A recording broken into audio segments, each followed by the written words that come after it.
Today, we are going to talk about whether or not you should hire a coach. So Eric and I probably have two different perspectives on this. I'm more of the no. I pretty much actually am a no. Neil calls it hocus pocus. Neil, it's a no for sure for Neil. Yeah. And I know Eric hires quite a bit of coaches, so I know it's a yes on his end. So you want to go with your perspective first, or you want me to go? You go first. So here's the thing. There's a lot of people who can quote unquote try to provide value. I think the biggest issue I have, like, I'll give an example. Eric has an agency coach, right? Can we talk about that, Eric, or no? He's not an agency coach. So do you want me to describe who he is first?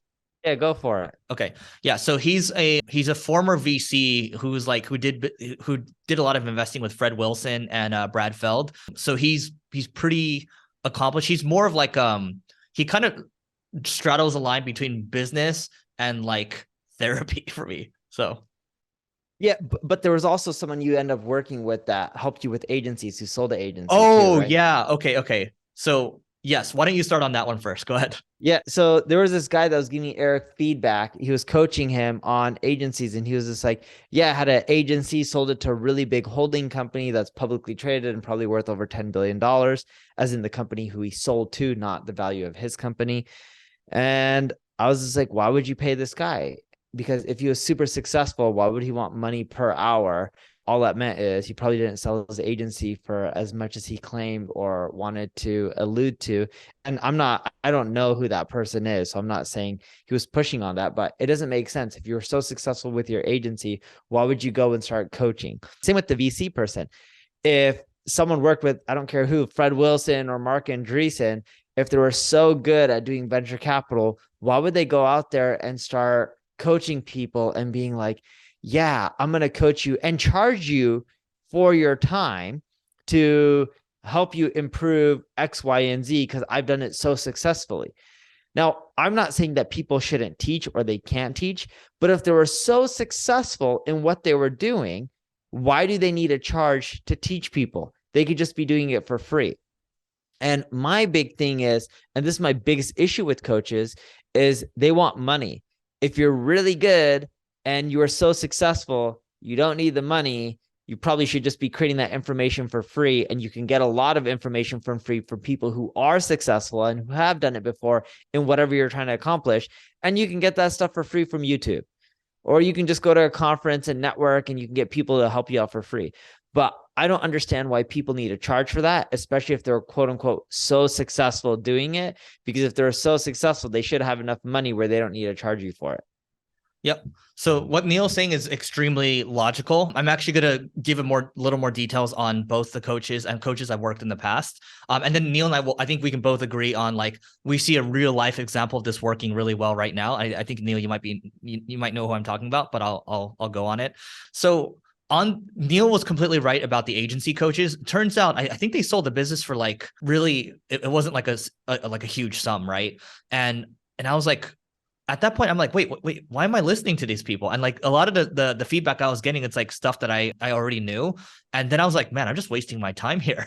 And so we ended up moving on from those people fairly quickly. And so if you're going to go into coaching relationship, my take on it is that there has to be constant recurring value, right? So if they're collecting monthly recurring revenue from you, there better be monthly recurring value. And I quickly exhausted the value on that one.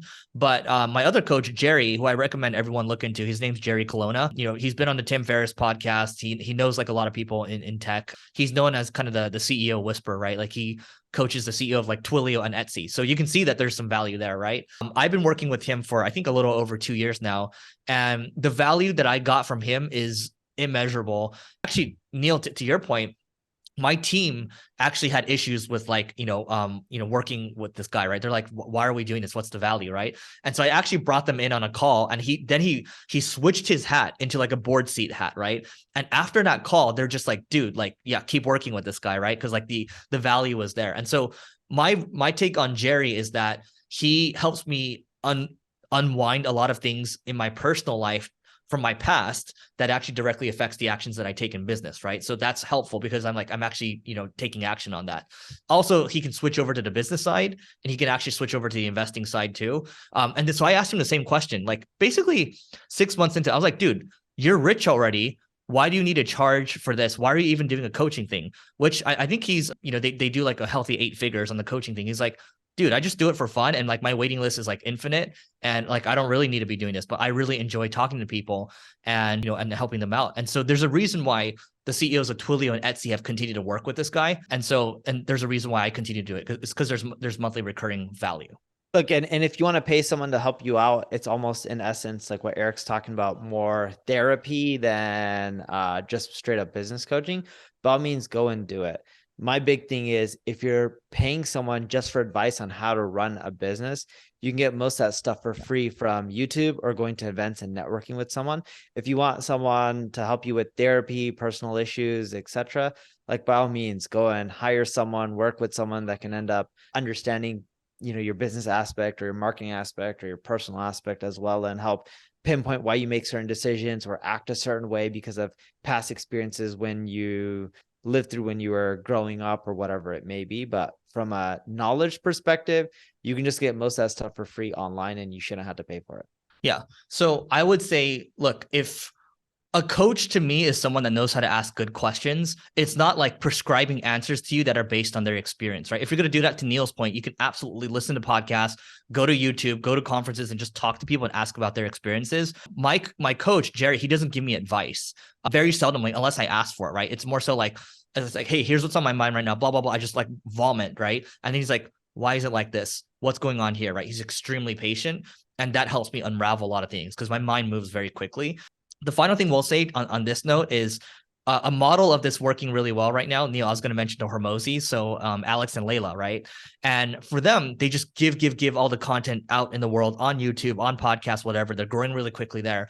But in the back end, they have what they do is like if people are like, really motivated, they're doing well with their business, they're doing at least 7 figures or so, maybe 3 million or so, then they want to work with them. And they basically, they'll invest in their company and then they'll join their portfolio businesses, which is their real business, right? I think that's a really interesting way of doing it. And I think we're going to see a lot more of that in the future. Neil? I think you'll see a ton more of that, because why not give the information away for free, build a community, and figure out a better way to monetize? Because selling a subscription for coaching is a terrible business. It's much better to own a percentage of another business like what Alex and Layla are doing, and you help them grow, you take a cut. The other person is worth and making way more money based on the growth that Alex and Layla is providing. And they're also making money from it. It ends up creating a win-win situation, and the interests are much more aligned. Yeah. The final thing I'll say is this, right? You think about early stage investing or like angel investing, startup investing. Oftentimes there are shares for advisors, right? That is in effect what a coach is. And you can probably get more, like usually startup advisor shares might be anywhere from like, like a half a point or like maybe a little less than that, maybe like a couple percentage points.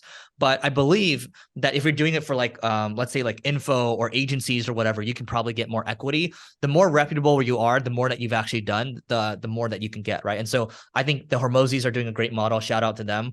By the way, let us know what you think. Like the last couple episodes, we've gone longer. I think we've given it more meat. Leave a rating or review or subscribe on Apple, YouTube, or Spotify. Let us know what you think about the last couple episodes and if you want us to do more like this. Anything else, Neil?